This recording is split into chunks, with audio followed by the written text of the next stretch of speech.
Hello everyone, this is Sunil Jangra. तो आज की इस वीडियो के अंदर हम करने वाले हैं moving charges and magnetism class 12 physics के जितने भी डेरिवेशन हैं चैप्टर नंबर 4 के, उनको एक सिंगल वीडियो के अंदर फिनिश कर देंगे। एंड ये रहेगा वन शॉट, मतलब एक सिंगल वीडियो होगा, वन शॉट आप बोल सकते हो। मूविंग चार्जेस एंड मैग्नेटिज्म सारी डेरिवेशन आपको इस वीडियो के अंदर मिलेगी। कई बच्चे कंफ्यूज हो जाते हैं कि सर आपका डिटेल्ड वन शॉट देखें या ये वाला देखें। तो भैया मैं बोल रहा हूं ना कि इसके अंदर सिर्फ आपको डेरिवेशन करवाई जा रही है। कई बच्चों की रिक्वायरमेंट है, उनको सिर्फ डेरिवेशन में प्रॉब्लम है, तो डेरिवेशन इसके अंदर समझाई जा रही है। ठीक है, तो अगर आपको लगता है कि डेरिवेशन आपको नहीं आती तो देखिएगा जरूर। ठीक है, एंड डिटेल्ड चैप्टर मीन्स जो वन शॉट है डिटेल्ड वो ऑलरेडी अपलोडेड है, लिंक आपको डिस्क्रिप्शन बॉक्स में मिल जाएगा। ऑलरेडी इसकी एक प्लेलिस्ट बनी हुई है। तो इस चैप्टर के अंदर जो सबसे पहले हमें डेरिवेशन पढ़नी है वो हमें पढ़नी है किससे? फोर्स से। एंड वो होगी हमारे पास क्या? Lorentz force. ठीक है, तो सबसे पहले लॉरेंज फोर्स होगा क्या? देखिए लॉरेंज फोर्स, जो लॉरेंज फोर्स होगी वो कॉम्बिनेशन होता है कि जब आपका कोई charge particle cube magnetic field and electric field दोनों में घूम रहा होगा, तो वहां पर जो टोटल फोर्स होगी electric field and magnetic field की वजह से, तो वो लॉरेंज फोर्स होगी। ठीक है, तो इसलिए हमें सबसे पहले क्या पता होना चाहिए कि जब आपका चार्ज पार्टिकल इलेक्ट्रिक फील्ड में होता है, ठीक है, तो फोर्स कितनी होती है? तो फोर्स कितनी होती है भैया? फोर्स होती है एफ वेक्टर ई, एंड ये क्या है? Q E vector. मीन्स ये एक क्यू है, चार्ज पार्टिकल है जो इलेक्ट्रिक फील्ड में मूव करता है। ठीक है, एंड यहां पर उस पर फोर्स लग रही है, इलेक्ट्रोस्टैटिक फोर्स हम बोल सकते हैं, या फिर सिंपल ऐसे ई भी एफ भी लिख सकते हो। ठीक है, चलिए, एंड जब ये चार्ज पार्टिकल किसी मैग्नेटिक फील्ड में जाता है, मीन्स मान लीजिए कि मैग्नेटिक फील्ड इस तरह से है, क्रॉस का मतलब समझ रहे हो ना कि मैग्नेटिक फील्ड जो है वो इस बोर्ड के इनवर्ड है, अंदर जा रहा है, फील्ड अंदर जा रहा है। ठीक है, एंड इसके अंदर एक चार्ज पार्टिकल, जैसे ये रहा एक चार्ज पार्टिकल जो कि क्यू है, एंड ये विद वेलोसिटी v के साथ जा रहा है इस तरह से। ठीक है, तो ऑटोमेटिकली क्या होगा? कैसी शेप ले लेगा? सर्कल की शेप ले लेगा। ठीक है, हमने ये चीज पढ़ी हुई है। मीन्स इस पे जो फोर्स लगती है वो इस तरह से लगती है, एफ एम। क्या बोल रहे हैं? मैग्नेटिक फोर्स बोल रहे हैं। अगर इसको एम लिख रहे हो तो इसको ई लिख देते हैं, electrostatic means electric field, magnetic field. तो फोर्स क्या होती है? क्यू वी क्रॉस बी होती है। क्या होती है? वी क्रॉस बी होती है। ठीक है, ये चीज याद रखना कि जब भी ये चार्ज पार्टिकल मैग्नेटिक फील्ड के अंदर मूव करे, एंटर करे, तो जो ये कैसे मूव करना चाहिए? मैक्सिमम फोर्स के लिए ये इसके परपेंडिकुलर होना चाहिए। तो बी कहां जा रहा है? अंदर। बी कहां जा रहा है? अंदर। बी जा रहा है अंदर, बी जा रहा है ऊपर, तो दोनों के बीच में एंगल कैसा हो गया? 90 डिग्री का हो गया। तो उस टाइम जो आपकी फोर्स होगी वो मैक्सिमम लगेगी। लिख दी है। अब लॉरेंज फोर्स क्या है? इन दोनों का सम है। लॉरेंज फोर्स क्या है? वो है F E plus F M का सम। ठीक है, तो एफ वेक्टर क्या हुआ आपके पास? एफ वेक्टर, एफ ई कितना है? क्यू ई वेक्टर है, clear, plus Q V cross B vector है। आगे समझ इस तरह से। ठीक है, ये होता है आपके पास क्या? Lorentz force. क्या होता है? लॉरेंज फोर्स होता है। एंड अब जो नेक्स्ट टॉपिक आता है वो नेक्स्ट टॉपिक क्या है? वो नेक्स्ट टॉपिक है कि जब आपका पार्टिकल मूव करे, मतलब motion of charge particle in magnetic field, इस नाम से आएगा। तो उसके अंदर कुछ डेरिवेशन होती है, उसको पढ़ते हैं। ठीक है, जैसे कि आपके पास आता है motion of charge particle, motion of charge particle in magnetic field, जिसको मैं बी से लिख रहा हूं। ठीक है, जिसको मैं किससे लिख रहा हूं?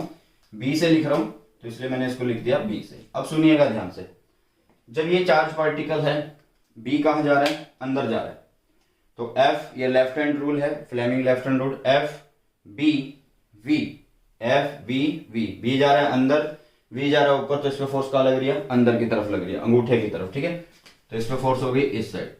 सेम यहां पर अगर ये चार्ज जाएगा तो इसमें फोर्स इस साइड लग रही होगी, अगर ये ऐसे जा रहा होगा। ठीक है, सेम अगर ये यहां पर होगा तो इस पे फोर्स इधर लग जाएगी। सेम यहां पे अगर होगा, अगर ये ऐसे जा रहा है वी, तो इसमें फोर्स ऐसे लग जाएगी। कहने का मतलब यहां पे एक ये सर्कल पाथ बना लेगा। कैसा बना लेगा? सर्कुलर पाथ बना लेगा इस तरह से। ये क्या बन गया इसका? Circular path. क्या बन गया? Circular path. जो ये सर्कुलर पाथ बना है इसका कुछ ना कुछ एक रेडियस होगा, जिसको हमने नाम दिया आर। एंड ये चार्ज पार्टिकल है जिसका मास कितना है? एम है। जिसका मास कितना है? एम है। क्लियर हुई? तो यहां पे क्या हो रहा है कि ये एक चार्ज पार्टिकल जिसका मास m है, ये एक सर्कल में घूम रहा है, ठीक है। और दूसरी बात, चार्ज पार्टिकल किस में है, मैग्नेटिक फील्ड में। तो इसका मतलब यहाँ पे दो फोर्स हैं, तभी तो सर्कल बन रहा है। कौन कौन सी फोर्स है यहाँ पे, क्योंकि देखो सारी फोर्स सेंटर की तरफ लग रही है, तो यहाँ पे कौन सी फोर्स है, सेंट्रीपिटल फोर्स, एंड साथ में कौन सी फोर्स है यहाँ पे, मैग्नेटिक फोर्स। कौन सी फोर्स है, मैग्नेटिक फोर्स। ये दोनों जब इक्विलिब्रियम में होंगी, मतलब इक्वल होंगी, तो ही सर्कल बनेगा। अगर इनमें से कोई कम ज्यादा है तो सर्कल नहीं बनेगा, ठीक है। चलिए, तो एफ सी कैसे लिख सकते हैं, M V square by R, M V square by R. F M क्या होता है, क्यू वी क्रॉस बी होता है, ये लिखा हुआ है। तो इसको ओपन करेंगे, वी क्रॉस को खत्म करेंगे, बी लिखेंगे, साइन थीटा आ जाएगा, ठीक है। अब यहाँ पे थीटा क्या है, theta, theta is the angle between the V and B. तो हर एक पोजीशन पे देखो, वी जा रहा ऊपर, बी जा रहा है अंदर, वी जा रहा है इधर, बी जा रहा है अंदर, तो उनके बीच में एंगल कितना है, हर बार में आपको एंगल कितना दिखेगा, 90। तो दैट्स वाई साइन 90 कितना हो जाएगा, साइन 90 1 हो जाएगा। तो यहां पर रह गया क्या, सिर्फ क्यू वी बी रह गया, क्यू वी बी। यहां से हम आर काट, वी काट देते हैं, हमारे पास क्या रह गया, हमारे पास आर आ जाएगा, यहां से कितना आएगा, M V by Q B आ जाएगा। कितना आ जाएगा, M B by Q B, M B by Q B आ जाएगा। तो ये होता है क्या आपका R, R means radius of this circle. R जो है वो क्या है, radius of circle, radius of circle. And यहां पर जो ये चार्ज पार्टिकल है एक सर्कल में घूम रहा है, तो कोई ना कोई यहां पर एक एंगुलर वेलोसिटी भी हो सकती है, तो वो एंगुलर वेलोसिटी हम लिख लेते हैं। देखिए एंगुलर वेलोसिटी को कैसे लिखेंगे, एंगुलर वेलोसिटी, देखिए एंगुलर वेलोसिटी ओमेगा से, एक बार मैं देख लूं वहां तक अच्छे से दिख रहा है या नहीं दिख रहा है, जी दिख रहा है। ओमेगा, ओमेगा क्या होगा, एंगुलर वेलोसिटी होगी। कैसे लिख सकते हैं ओमेगा को, देखो कैसे लिखते हैं, वैसे v क्या होता है, ओमेगा आर, तो ओमेगा क्या होगा, v बाय आर होगा, ठीक है। तो omega is equal to v, हमने r निकाल लिया यहां से, तो ये हुआ एम वी, एंड क्यू भी चला गया ऊपर, v से v कैंसिल, तो ओमेगा की वैल्यू कितनी आ गई, क्यू बी बाय एम आ गई। कितनी आ गई, क्यू बी बाय एम आ गई। क्लियर है, समझ में आ गया, समझ में आ गया। चलिए, अब यहां पर हम ओमेगा को और किस टर्म में लिख सकते हैं, हम इस तरह से भी तो लिख सकते हैं कि ओमेगा इज इक्वल टू क्या हुआ, 2 पाई फ्रीक्वेंसी, मीन्स ओमेगा क्या हुआ, 2 पाई बाय टी हुआ, 2 पाई बाय टी हुआ, ठीक है। And T is the time period to complete the circle, T is the time period to complete the circle, ठीक है। तो यहां इस तरह से आप टाइम निकाल सकते हैं, इस तरह से आप रेडियस निकाल सकते हैं, इस तरह से आप एंगुलर वेलोसिटी लिख सकते हैं in term of time, and यहाँ पर in term of Q B and mass, इस तरह से आप लिख सकते हैं, ठीक है। एंड अगर टाइम पीरियड की अगर हम बात करें, तो इस टी की बात करें, तो टाइम पीरियड कैसे निकाल सकते हैं, टी कैसे निकलेगा कि कितना डिस्टेंस यहाँ पर कवर हो रहा है, ठीक है। तो यहाँ पे हुआ 2 पाई आर, एंड नीचे क्या जाएगा, वेलोसिटी कितनी है, v है, बट ये v जो है वो लीनियर वेलोसिटी है। तो हम यहाँ पे क्या करेंगे, थोड़ा इसको चेंज करते हैं, एंड t को क्या लिखते हैं, t is equal to 2 pi by v, and r की वैल्यू कितनी है, M V by Q B है, ठीक है। तो v से v कैंसिल, तो t की वैल्यू आ गई आपके पास 2 pi M Y Q B. तो ये हुआ आपके पास क्या, टाइम पीरियड का फॉर्मूला। टाइम पीरियड को इस तरह से भी हम बताते हैं फ्रीक्वेंसी की फॉर्म में, तो मीन्स अगर कोई फ्रीक्वेंसी आपसे पूछ रहा है तो क्या लिख सकते हो, क्यू बी ऊपर लिख सकते हो, नीचे लिख सकते हो 2 पाई एम। तो ये है भैया आपका डेरिवेशन, किसके लिए, जब ये यहाँ पर 90 डिग्री से एंटर कर रहा है, जब पार्टिकल कितने डिग्री से एंटर कर रहा है, 90 डिग्री से एंटर कर रहा है, ठीक है। अगर पार्टिकल 90 डिग्री से ना एंटर करे, तो हमें पता है कि किसी अगर एंगल से एंटर कर रहा है, तो हमें पता है कि जो पाथ होगा वो हेलिकल होता है, हेलिक्स होता है, ठीक है। तो उसकी बात कर लेते हैं, देखिए तो उसको कैसे निकालना आपको, देखिएगा। मान लीजिए कि आपका जो चार्ज पार्टिकल है, इसको ऐसे नहीं करते, इसको एक्सिस के थ्रू करते हैं ताकि ज्यादा अच्छे से मोशन समझ में आ जाए आपके। देखिए मान लीजिए यहां पर है आपके पास ये B है मैग्नेटिक फील्ड, यहां पर है कौन, y एक्सिस, एंड यहां पर ऐसे एंटर कर रहा है कौन आपके पास, एक charge particle with velocity v। तो सिंपल सी बात है कि हमें पता है कि b के परपेंडिकुलर होना चाहिए वेलोसिटी, उसका मोशन, तो ही उस पर मैक्सिमम फोर्स लगती है। ठीक है, तो हम यहाँ पे कंपोनेंट निकाल लेते हैं। अगर स्टार्टिंग में यहाँ पे एंगल कितना है थीटा, तो ये कंपोनेंट कितना आएगा v cos थीटा, क्योंकि बेस है। ये कंपोनेंट कितना आ जाएगा v sin थीटा। क्लियर। अब एक बात देखो, फोर्स कैसे लग रही है इस पे, इस चार्ज पार्टिकल पर फोर्स कैसे लग रही है, एफ बी आई हमने बोला, v हमने बोला, ठीक है, एफ बी जा रहा है इधर, v अब तो ऊपर वाला है ना, तो उस पे इधर, मतलब कोई चीज ऐसे चल रही थी बट उसको इधर खींचने वाला आ गया, तो वो इधर घूम के ऐसे घूमेगी ना, ऐसे घूमती रहेगी, क्योंकि सर्कल में तो हमने पढ़ा है ऐसे, एंड वो ऐसे तो घूम रही है लेकिन उस पे ऐसे फोर्स नहीं लग रही, तो ये इजीली इधर चल सकता। तो दैट्स वाई यहां पर जो मोशन होगा वो इस तरह से होगा। ये क्या होती है, हेलिक्स मोशन होती है। ठीक है, क्या होती है ये, हेलिक्स मोशन होता है, हेलिक्स फॉर्म हो गई ये। क्लियर।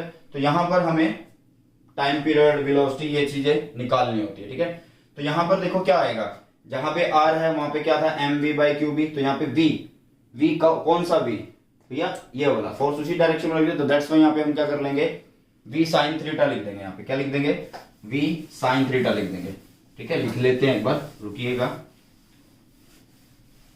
ठीक है, मतलब अब अगर तुम्हें रेडियस लिखना है, अगर इसके लिए रेडियस लिखना है, तो अब तुम क्या लिखोगे, एम वी साइन थीटा लिखोगे, नीचे क्या आएगा, क्यू बी। ठीक है, इस तरह से। ठीक है, क्लियर हुआ।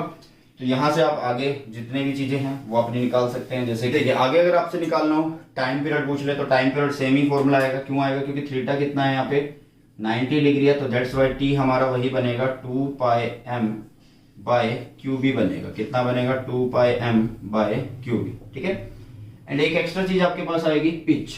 क्या आएगी, पिच निकालनी है।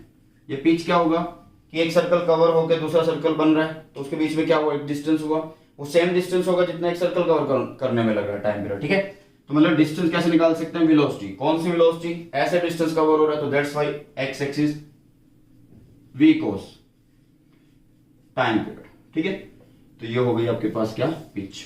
ये हो गई आपके पास क्या, पिच। तो इस तरह से, तो ये बेसिक से डेरिवेशन। अब मेन डेरिवेशन पर चलते हैं, जो कि है हमारे पास बायट-सैवर्ट्स लॉ।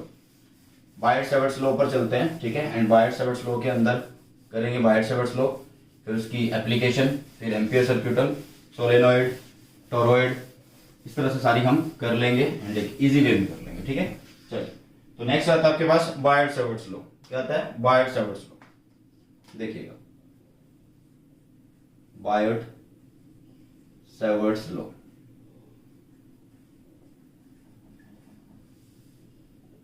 Biot Savart's law.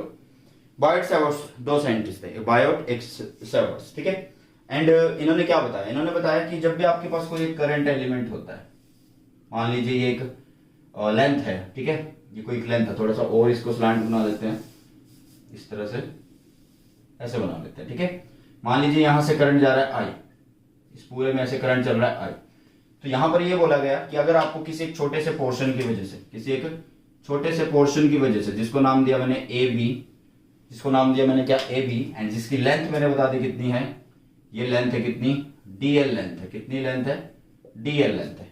क्लियर। तो इसमें बायट-सैवर्ट्स में क्या होता है कि इस डीएल लेंथ की वजह से हमें किसी भी पॉइंट पर, पॉइंट कहीं पर भी हो सकता है, जैसे कि यहां पर हमने पॉइंट मान लिया, तो इस पॉइंट पी पर हमें मैग्नेटिक फील्ड स्ट्रेंथ निकालनी होती है। तो फर्स्टली तो हम डायरेक्शन कैसे निकाल देंगे, राइट हैंड थंब रूल लेंगे, अंगूठे को करंट की डायरेक्शन में करेंगे एंड कर्ल फिंगर ऐसे इस पॉइंट पर अंदर आ रही है, तो अंदर आने का मतलब यहाँ पे फील्ड की डायरेक्शन कैसी है, क्रॉस है। कैसी है, क्रॉस है। बट कितनी है वो फॉर्मूले से पता लगती है। ठीक है, तो फर्स्टली हमें क्या करना होता है, जिस पॉइंट पर निकालनी होती है उसको मीट कर देते हैं, ये मीट कर दी तो ये होगा आर। ठीक है, एंड हम यहाँ पे लेंथ एलिमेंट लेंगे एंड उसकी डायरेक्शन लेंगे। डायरेक्शन कैसे निकालते हैं, जो पॉइंट आप कवर कर रहे हो उस पर टेंजेंट ड्रॉ कर दो, ऐसे टेंजेंट ड्रॉ कर दिया। ठीक है, एंड ये टेंजेंट की डायरेक्शन क्या होगी, ये डायरेक्शन वही होगी आपका जिस डायरेक्शन में करंट होगा, जिस डायरेक्शन में आपका क्या होगा, करंट। तो यहाँ पे बन गया क्या, थीटा। क्या बन गया, थीटा। अब बहुत आसान है ये। तो इन्होंने बोला बायट-सैवर्ट्स ने कि डीबी जो होगा वो डायरेक्टली प्रोपोर्शनल होगा किससे, आई के, डायरेक्टली प्रोपोर्शनल होगा किसके, डीएल के, डायरेक्टली प्रोपोर्शनल होगा किसके, sine of angle of theta, इस पॉइंट और इस पॉइंट के बीच का, ठीक है। एंड इनवर्सली प्रोपोर्शनल होगा उनके डिस्टेंस के स्क्वायर के। तो कंबाइन करिए, dB प्रोपोर्शनल हुआ क्या, I D L sine theta by R square, ठीक है। तो dB इज इक्वल टू लग गया, प्रोपोर्शनलिटी हटाई तो इक्वल आ गया, एंड इक्वल जैसे आया तो कांस्टेंट हो गया यहाँ पे, एंड कांस्टेंट लिख दिया मैंने क्या, mu naught upon 4 pi I D L sine theta by R square, ठीक है। तो ये हुआ आपके पास क्या, बायट-सेवर्ट्स लॉ। क्या हुआ, बायट-सेवर्ट्स लॉ हुआ, ठीक है। तो इस तरह से आपको ये करना है। एंड इसके अगर हम वेक्टर फॉर्म देखें, वेक्टर फॉर्म क्या हो सकती है डीबी की, DB vector is equal to क्या हो सकता है, mu naught upon 4 pi I D L sine theta, क्या कर सकते हैं, नीचे क्या है आर स्क्वायर है, तो आर का ही यहाँ पर कैप मल्टीप्लाई कर सकते हैं। जैसे ही कैप मल्टीप्लाई होगा तो यहाँ पे बन जाएगा क्या, वेक्टर, एंड नीचे मैग्नीट्यूड। तो मैग्नीट्यूड मैग्नीट्यूड हुए same, means base same, power add होगी तो आर क्यूब हो गया, ठीक है। अब यहाँ पर एक चीज देखो कि R vector ideal sine theta है, तो इसको हम कैसे लिख सकते हैं, D B vector mu naught upon 4 pi, I आएगा बाहर, किसका होगा, किसका हो जाएगा भाई, D L cross R vector, ठीक है। नीचे हो गया क्या, R cube, DL cross R vector, नीचे हो गया क्या, क्यूब, समझ गए, डीएल आर क्रॉस आर। तो ये होता है आपका बायट-सेवर्ट्स लॉ। क्या होता है ये आपका बायट-सेवर्ट्स लॉ, जिसमें वेक्टर फॉर्म को इस तरह से लिखा जाता है। क्लियर, आई थिंक क्लियर है। नेक्स्ट टॉपिक जो है वो देख लेते हैं एक बार। नेक्स्ट टॉपिक क्या है, सीरियल वाइज चलेंगे तो ज्यादा अच्छा रहेगा, वेट करिए।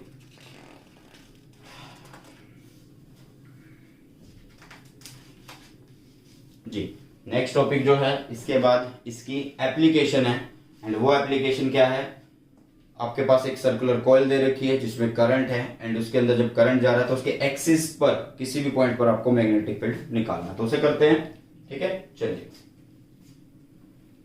तो बायट-सेवर्ट्स लॉ की एप्लीकेशन करते हैं, एंड वो एप्लीकेशन है magnetic field due to a current carrying circular loop, ठीक है। इसको रब करो पहले, मैग्नेटिक फील्ड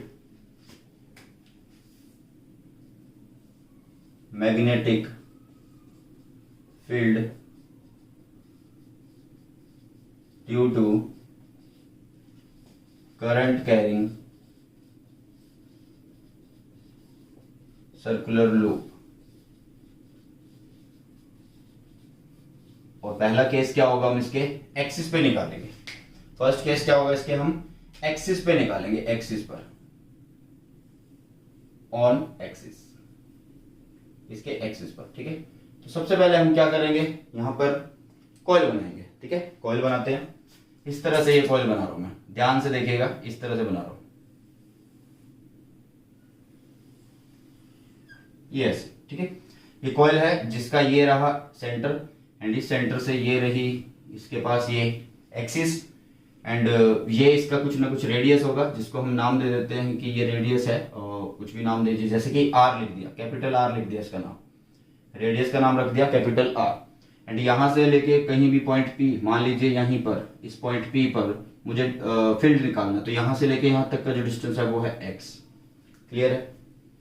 एंड इसके अंदर जो करंट जा रहा है वो एंटी क्लॉकवाइज जा रहा है। एंड कई बच्चे बोलेंगे कि क्लॉकवाइज क्यों नहीं गया, कोई बात नहीं, बना दीजिएगा, कोई दिक्कत नहीं होती, ठीक है। वो सिर्फ डिजाइन चेंज होता है आपका। तो यहां पर ये कॉइल कैसे रखा हुआ है, ऐसे ऐसे रखा हुआ है, मतलब एक साइड इसको टच कर रही है और एक साइड आपके सामने, एक साइड आपके सामने, मतलब ये वाली साइड, ये वाली साइड जो है, ये वाली साइड आपकी बोर्ड पर है, ये वाली साइड कहां पर है, बोर्ड पर आपकी, ठीक है। तो फर्स्टली हम क्या करेंगे, यहां पर एक करंट एलिमेंट लेंगे, ये छोटा सा, ये क्या है ए, ये क्या है बी, तो ये हुआ डी एल।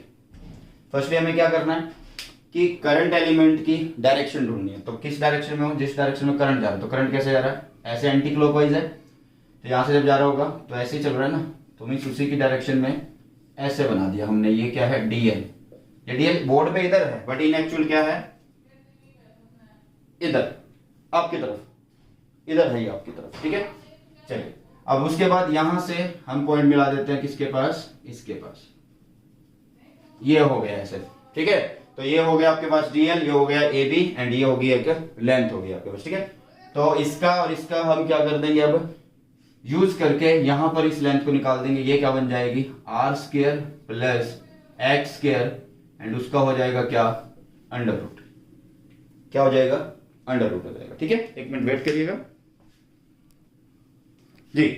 देखिएगा अब क्या कर रहे हैं हमने अभी के लिए सिर्फ एक डिस्टेंस बता दिया, ये सब कुछ डिसाइड कर लिया। अब करंट देखो, जब कोई ऐसे रखी है एंड एंटी क्लॉकवाइज करंट है तो ऐसे चल रहा है, ऐसे चल रहा है, तो आपकी तरफ जब करंट आ रहा है वहां से आपने डीएल अपनी तरफ निकाल दिया, मतलब डीएल आपकी तरफ है ऐसे एंड डिस्टेंस है ऐसे उस पॉइंट से।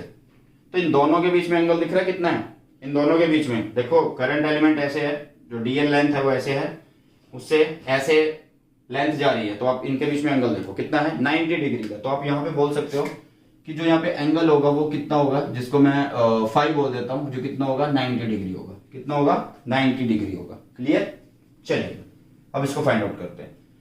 फर्स्ट ऑफ ऑल जो ये मैग्नेटिक फील्ड होता है इसकी डायरेक्शन कैसी होती है ये हमें फाइंड आउट करना है।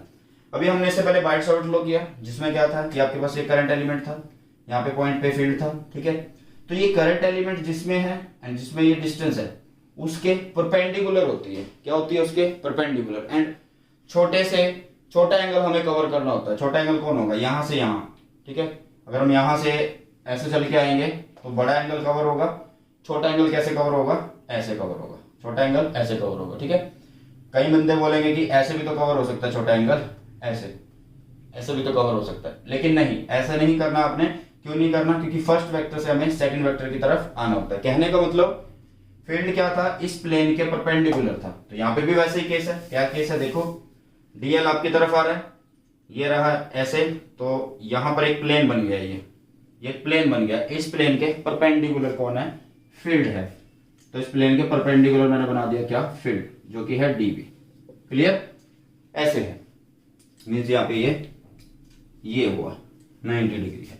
सेम अगर मैं यहां पर एलिमेंट लूं, यहां पर एक छोटा सा एलिमेंट लूं, बिल्कुल स्ट्रेट, इतना छोटा होगा कि स्ट्रेट होगा ये, तो ए डैश बी डैश होगा नाम, ठीक है। अब करंट यहां से आ रहा था, यहां पे डीएल आपकी तरफ था, अब करंट आगे अंदर चला गया तो डीएल अंदर की तरफ चला गया, ऐसे, ठीक है। तो फिर से वही निकालेंगे,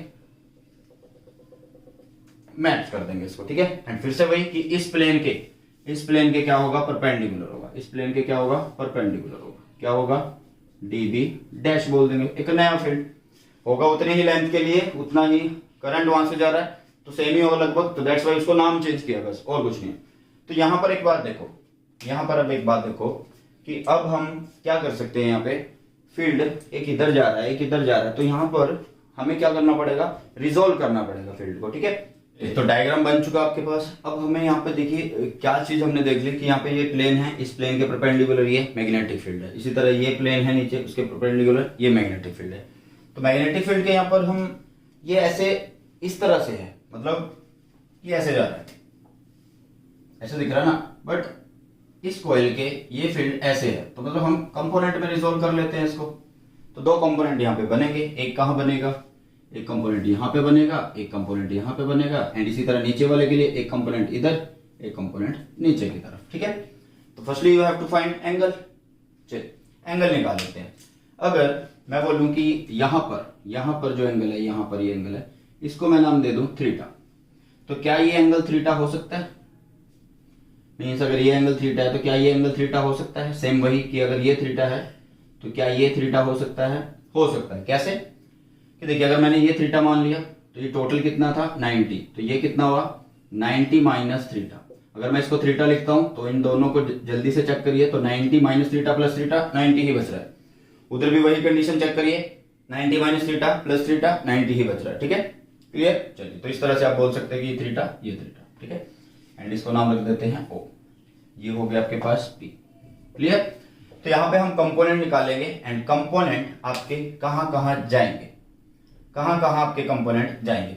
कॉमन सी बात है कि यहां जिसके साथ एंगल बन रहा है वो बेस कंपोनेंट होगा, मतलब यहां पर डी बी कोस जा रहा होगा, एंड यहां पर भी क्या जा रहा होगा, डी बी कोस जा रहा होगा, डी बी डैश कोस, ठीक है।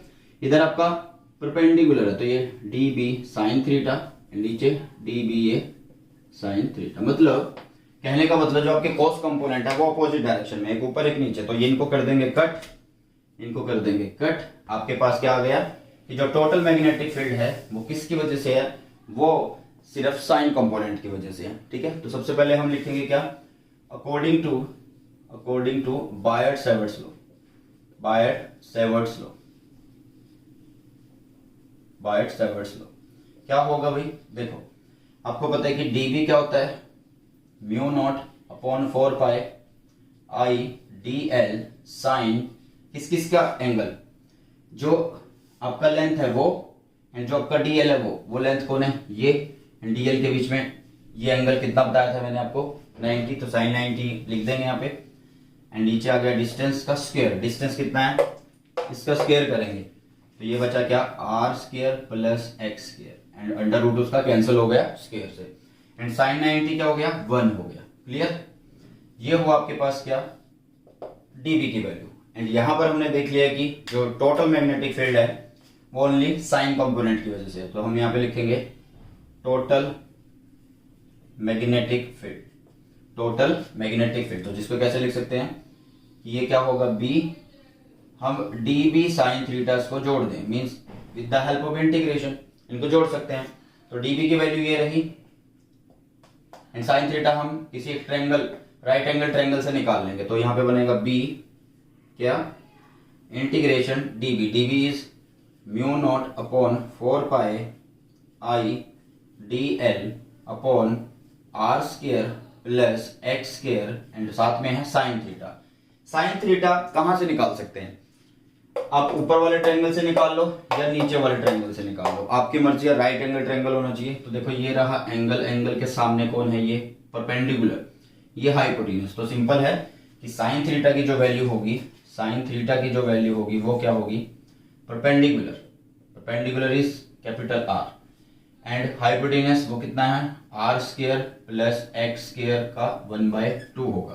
क्लियर, लिख देते हैं साइन थीटा की वैल्यू क्या होगी R upon R square plus X square 1/2 हो गया।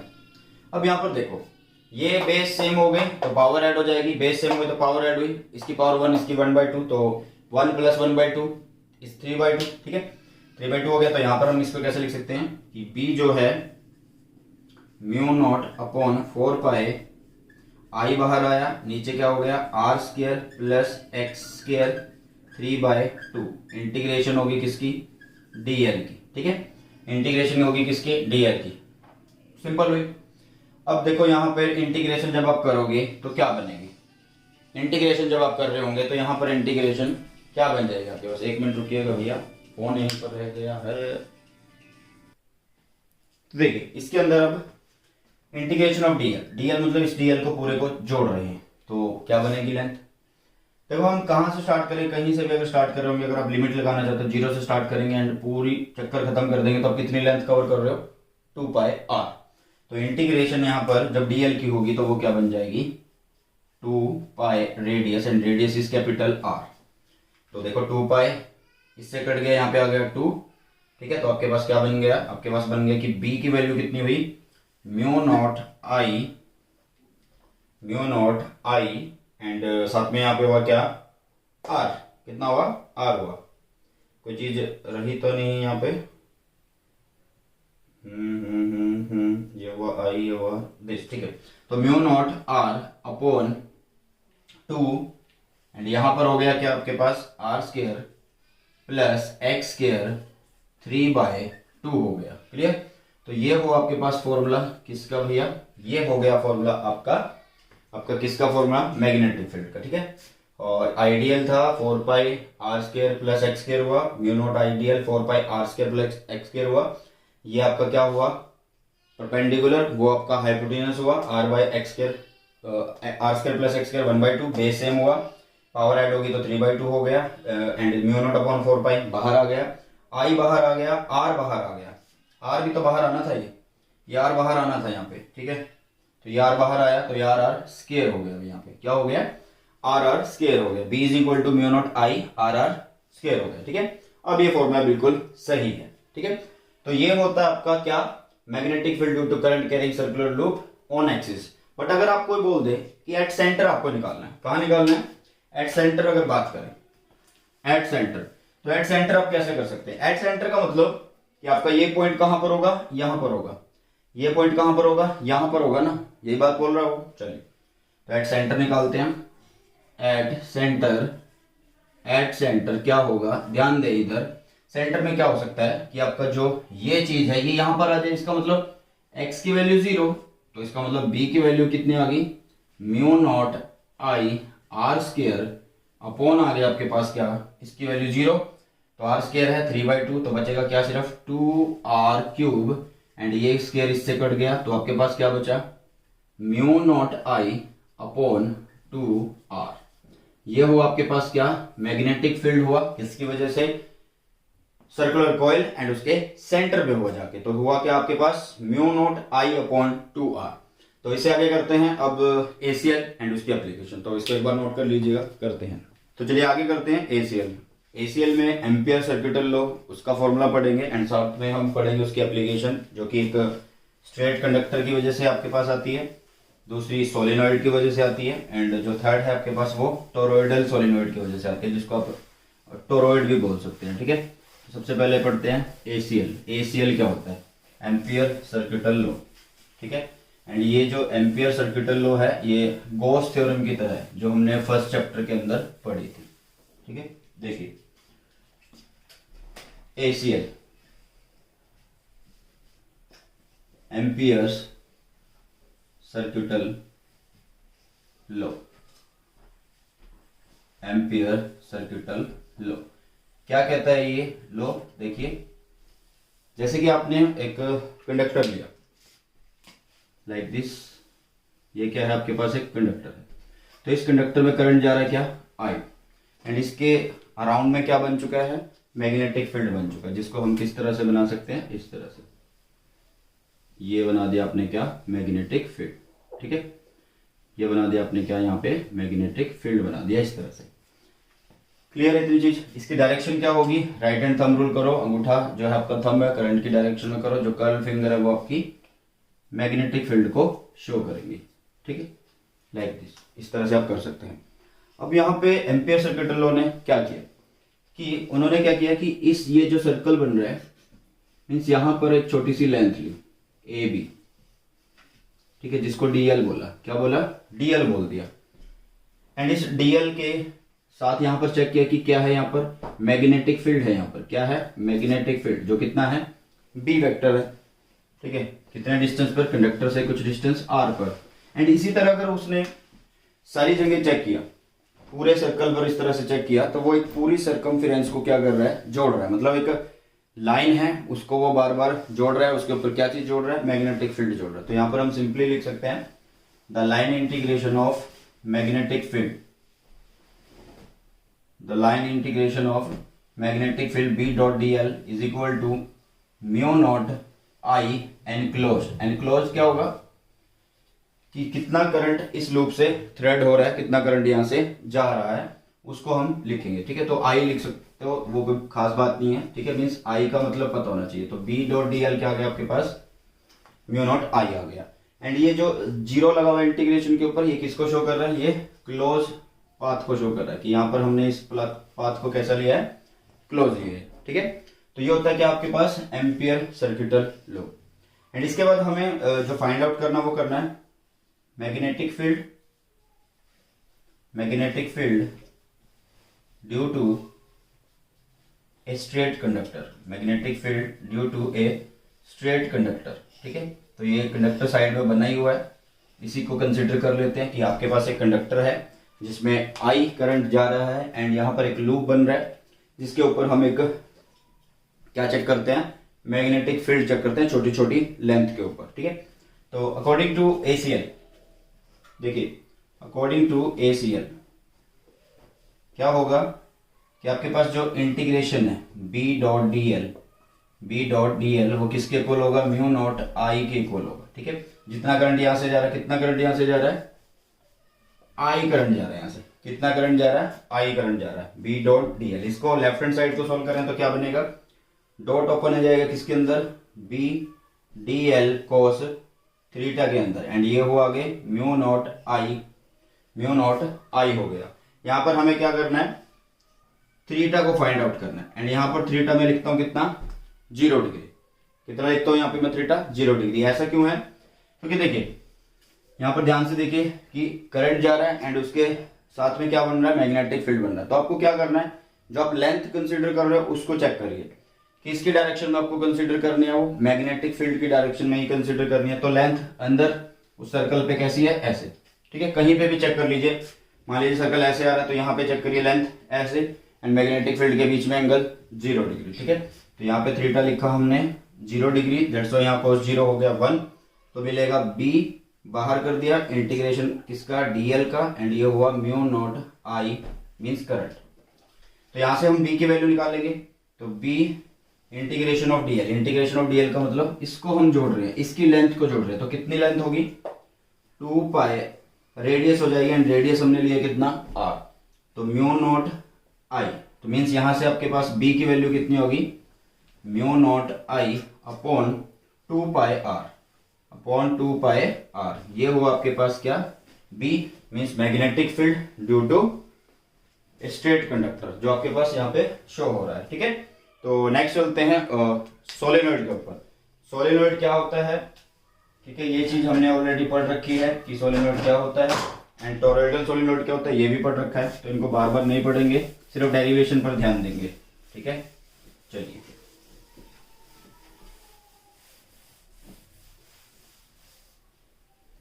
देख, तो अभी करते हैं कि आपको फाइंड आउट करना magnetic field due to a solenoid, और ये कैसा है, करंट कैरिंग है,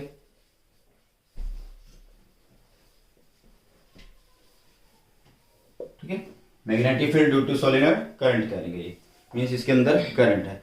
तो फर्स्टली क्या होता है कि जो सोलेनॉइड होता है वो इस तरह का होता है आपके पास, इस तरह से कि वायर्स को आप इस तरह की फॉर्म में बेंड कर दो, जो वायर्स हैं इंसुलेटेड वायर्स हैं उनको क्लोजली बाउंड किया जाता है, एंड ये जो ज्योमेट्री हमारे पास आती है इसको बोला जाता है सोलेनॉइड। एंड खास बात क्या होती है सोलेनॉइड की, कि जितना भी फील्ड होता है वो फील्ड सारा सोलेनॉइड के अंदर होता है, मींस बाहर फील्ड नहीं होता, आप जीरो बोल सकते हो, ठीक है। क्या बोल सकते हो, जीरो बोल सकते हो, क्लियर है।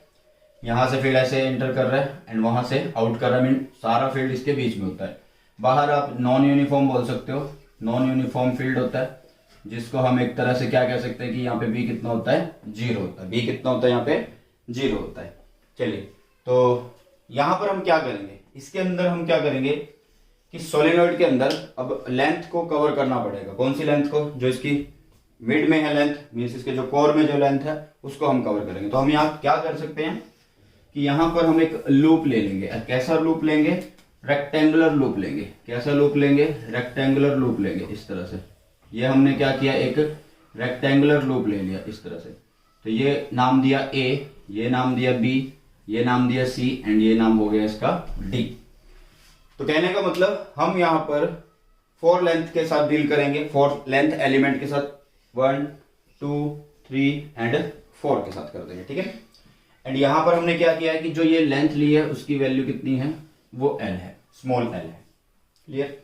तो अकॉर्डिंग टू एसीएल इसको करते हैं, अकॉर्डिंग टू एसी कैसे लिखेंगे इसको, integration B dot D L is equal to mu naught I कितना, मान लीजिए इसके अंदर नंबर ऑफ टर्न्स कितने हैं, टोटल नंबर ऑफ टर्न्स कितने हैं यहाँ पर, कैपिटल एन है, तो टोटल करंट कितना बोला जाएगा यहाँ पर, एन आई बोल देंगे हम। कितना बोल देंगे, एन आई बोल देंगे। कितने, जितने टर्न्स हैं उतने मल्टीप्लाई कर देंगे तो टोटल करंट यहाँ पर आ गया आपके पास।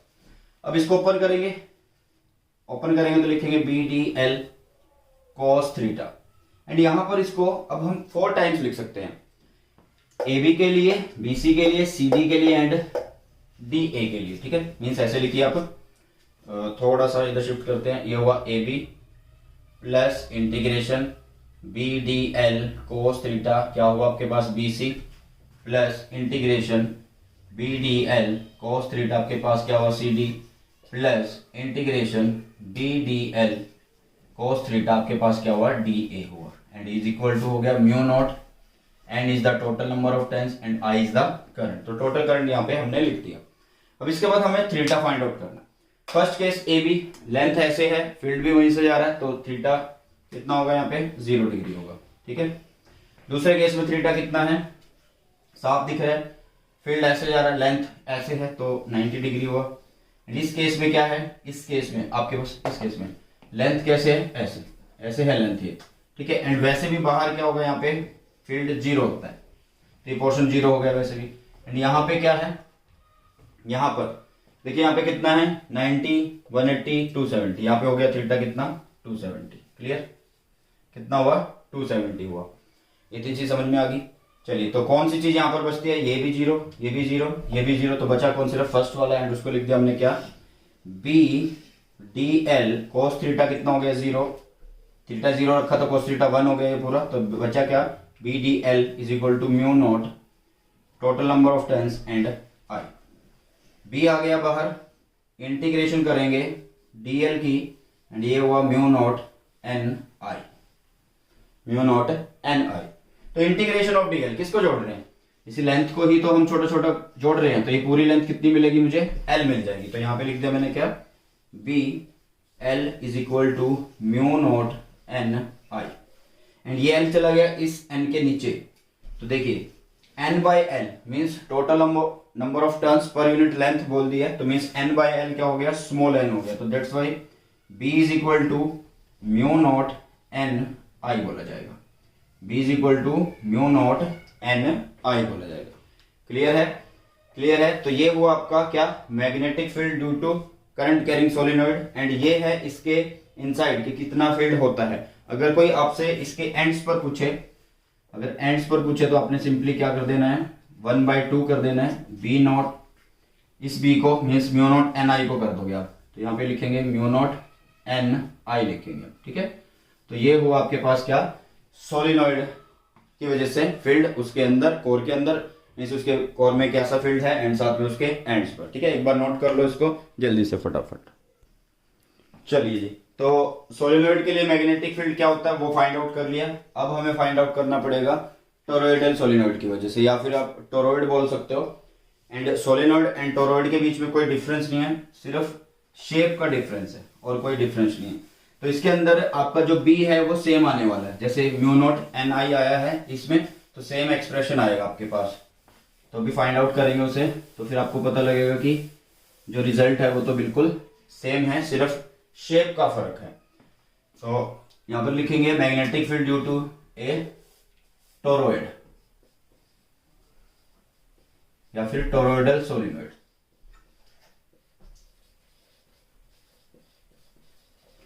इस तरह से, ठीक है।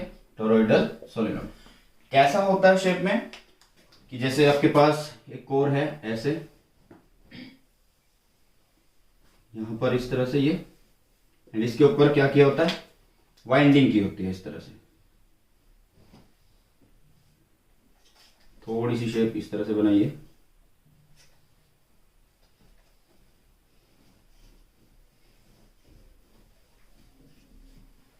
इस तरह से, ये बन गया आपके पास क्या, आपका टोरॉइड, ये टोरॉइड है, इस तरह से। करंट यहां से जाएगा एंड यहां से आउट हो जाएगा, क्लियर। मींस करंट यहां से जा रहा है एंड यहां से बाहर आ रहा है, बाहर आ रहा है, तो इसका मतलब आप डॉट बना सकते हो, यहाँ पे क्या बना सकते हो, डॉट बना सकते हो। डॉट समझ रहे हो ना, कि जहां से कोई भी चीज मतलब आपके पास, जैसे कि हम करंट की बात करें या फिर फील्ड की बात करें, तो उनकी डायरेक्शन शो करेगा कि इस प्लेन से वो कैसा है। जैसे करंट जाके बाहर आ रहा है तो यहाँ पे डॉट मैं बना दूंगा, यहाँ पे डॉट, इस तरह से ये डॉट बनती जाएगी, ये डॉट है,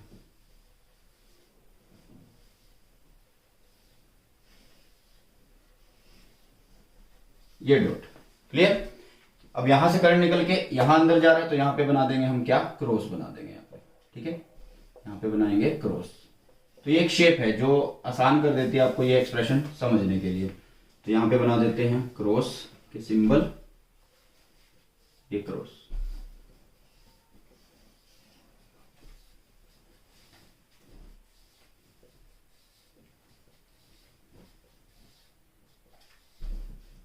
ठीक है।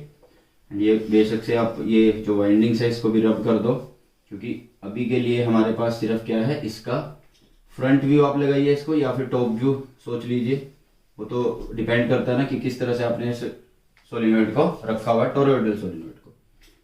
तो ये इस तरह से, ठीक है। अब यहाँ पर क्या करना, आपको मैग्नेटिक फील्ड निकालना है ड्यू टू टोरॉइडल सोलिनॉइड। तो यहाँ पर हमें क्या करना पड़ेगा, ACL के अंदर हम एक सर्कल बनाते हैं, वो सर्कल क्या होता है, एम्पीरियन लूप। तो यहाँ पर हमें वही चीज मेंशन करनी पड़ेगी, एम्पीरियन लूप। मान लीजिए आप ये इसका सेंटर है, तो एक लूप में एक सर्कल मैं यहाँ पे कंसीडर कर रहा हूँ, एक सर्कल मैं यहाँ पर कंसीडर कर रहा हूँ मिड में, एंड एक सर्कल मैं यहाँ पर कंसीडर कर रहा हूँ। तो यहाँ पर मैं कौन से सर्कल के लिए कैलकुलेशन कर सकता हूँ इजिली, देखिए ये वाला जो पहला सर्कल है इसका रेडियस है R1, जो दूसरा है ये इसका है R2, एंड जो तीसरा है उसका है रेडियस R3। कितना है, R3 हुआ आपके पास, क्लियर। तो अभी हमें क्या करना है, अगर हम लूप लेते हैं R3 के लिए, अगर हम लूप लेते हैं R3 के लिए, तो पूरा करंट जो है वो किस हिसाब से इस प्लेन के अंदर कैसे एनक्लोज हो रहा है, कि जितना करंट आ रहा है total number of incoming current is equal to total number of outgoing current, मतलब sum of incoming current is equal to sum of outgoing current, मतलब इक्वल हो गए हैं दोनों चीजों, इनपुट एंड आउटपुट। तो दैट्स वाई वो हो गया 0। तो R3 का केस हम नहीं लेंगे। R1 के केस में अगर हम लूप लेते हैं तो वो किसी करंट को एनक्लोज कर नहीं रहा, तो that's why we are considering here this loop which has radius R2। कितना रेडियस है यहाँ पर, R2 रेडियस है, ठीक है। तो सिंपली लिखते हैं अकॉर्डिंग टू ACL, क्या होता है, integration D.dl is equal to mu naught I कितना टोटल, तो नंबर ऑफ टर्न्स अगर यहाँ पर हमने मान लिया कितने हैं, कैपिटल N, तो यहाँ पे साथ में क्या मल्टीप्लाई हो जाएगा, कैपिटल N मल्टीप्लाई हो जाएगा, ठीक है। तो इंटीग्रेशन B.dl को ओपन किया तो BDL cos थीटा हो गया, म्यू नॉट आई N हो गया, क्लियर। अब थीटा कितना है, थीटा मैं लिखता हूं 0 है। कैसे, हमने बोला कि सोलिनॉइड की तरह होता है, सोलिनॉइड भी फील्ड का होता है मिड में, कोर पार्ट में। तो इसको सिर्फ एक शेप तो बनाई है सर्कल की, तो फील्ड होगा बीच में, एंड वहीं पर हम लेंथ कंसीडर कर रहे हैं, वहीं पर अपना एम्पीरियन लूप ले रहे हैं। तो यहाँ पर एंगल कितना हुआ, 0 डिग्री हुआ। That's why BDL cos theta हुआ 0 एंड cos 0 इज 1, cos 0 1 हो गया। तो यहाँ पे लिखेंगे BDL is equal to mu naught I N। देखिएगा B आ गया बाहर, जो हमें फाइंड आउट करना है इंटीग्रेशन हुई DL mu naught I N, यही हुई।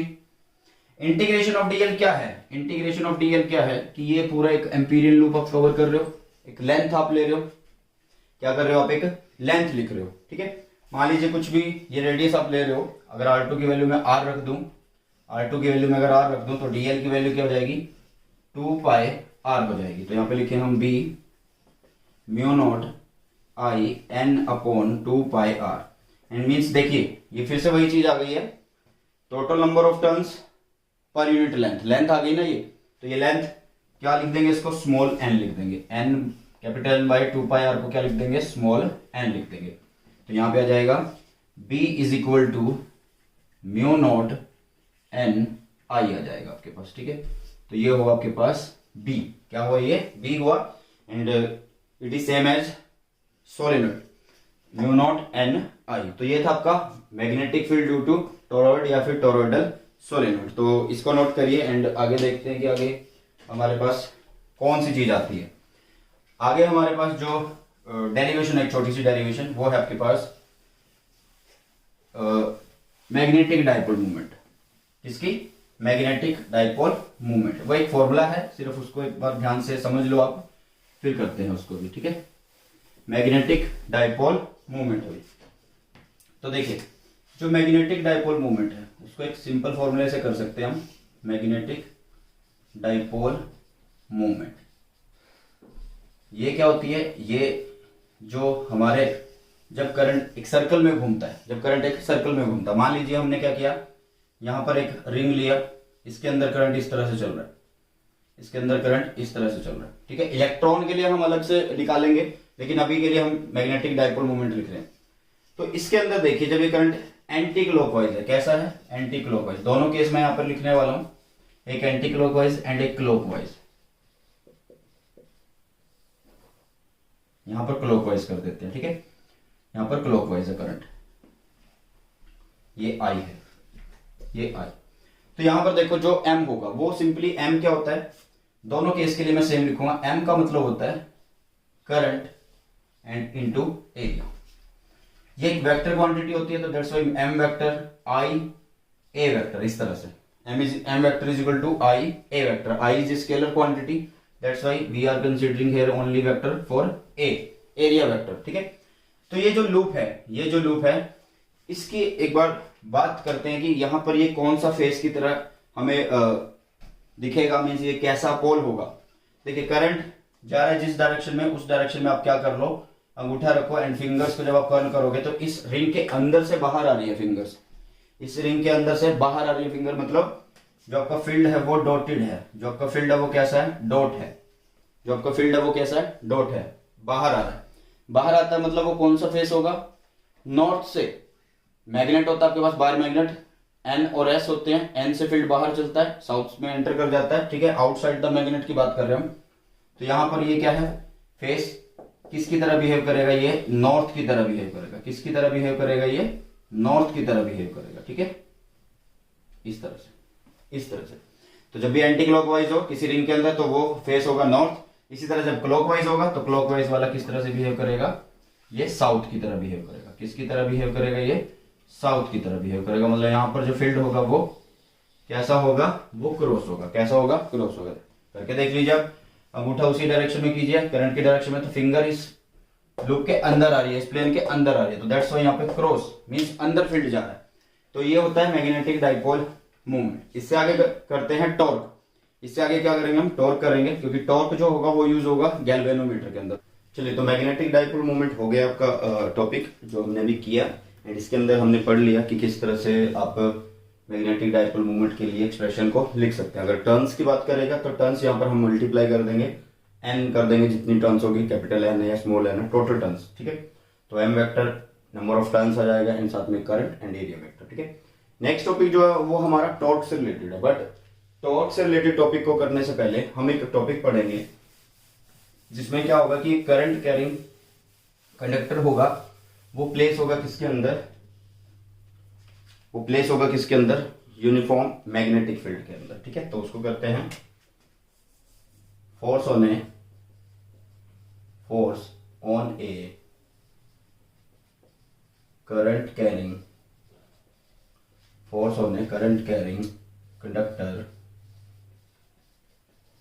placed in uniform magnetic field, placed in uniform magnetic field, clear है।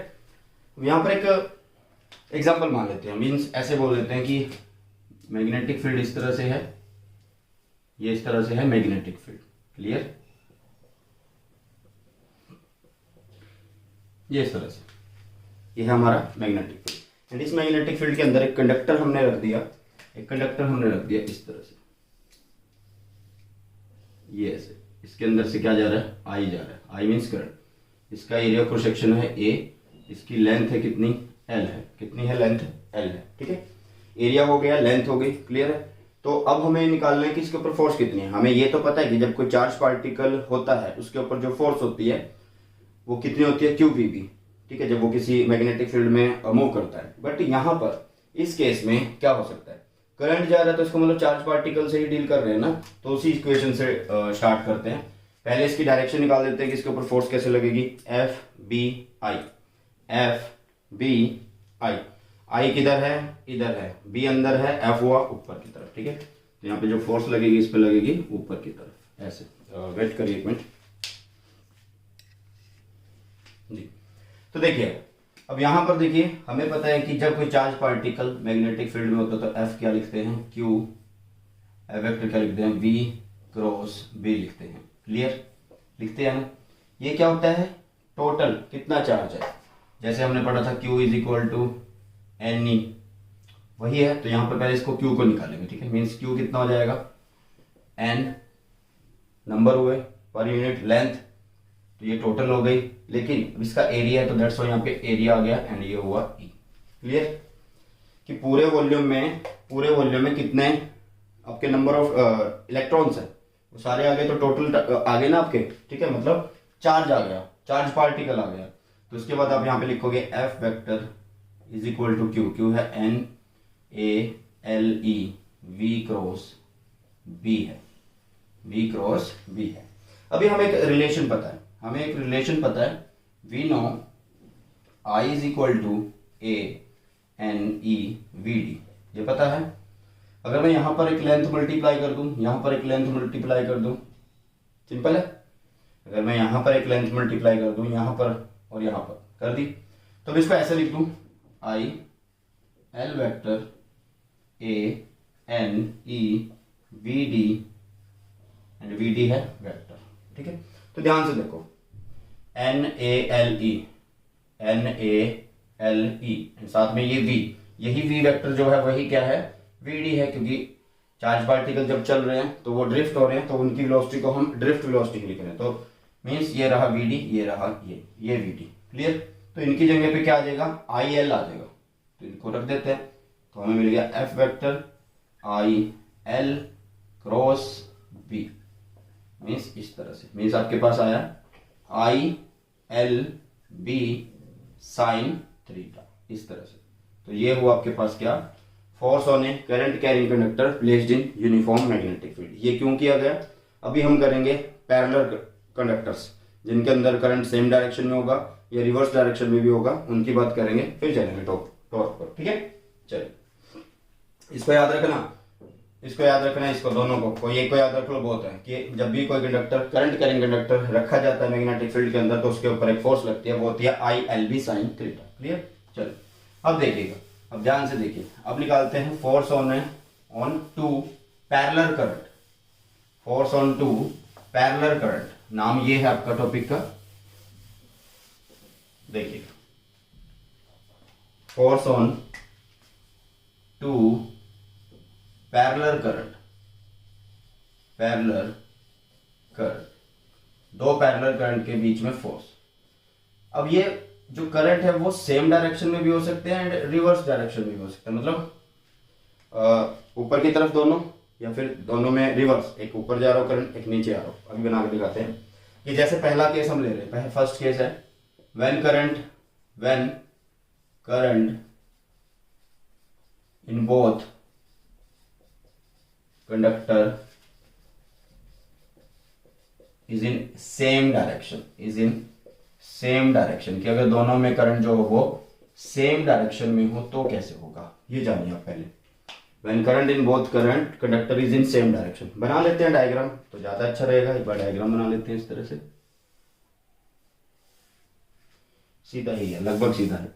इनमें करंट इस तरह से जा रहा है, ये है I1, ये है I2, एंड ये दोनों एक दूसरे से